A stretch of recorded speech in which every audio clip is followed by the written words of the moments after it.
የስድስተኛ ክፍል የማለፊያ ነጥብ ተወሰነ።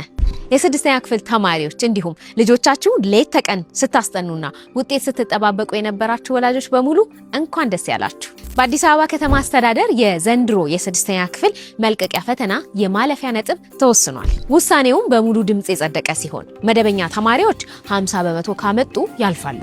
እንዲሁም አካል ጉዳተኛ ለሆኑ ተማሪዎቻችን 45%፣ ኦቲስቲክ፣ ዳውን ሲንድሮም እና የአእምሯዊ እድገት ውስንነት ላለባቸው ልጆች ደግሞ 40% የማለፊያ ነጥብ ሆኖ ተወስኗል። ዘንድሮ ፈተናውን ከወሰዱ ከ48000 በላይ ተማሪዎች ውስጥ በተለይ ለሂሳብና ለእንግሊዝኛ ትምህርት የተሰጠው የማጠናከሪያ ትምህርት ፍሬ አፍርቶ ከወትሮ የተሻለ አስደሳች ውጤት ተመዝግቧል።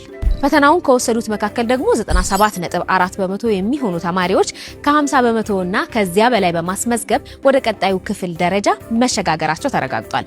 ተማሪዎቻችን በሙሉ እንኳን ደስ ያላችሁ እንበላቸው። ይህንን የምስራች ለሌሎችም ወላጆችና ተማሪዎች በፍጥነት እንዲደርስ ሼር አድርጉላቸው።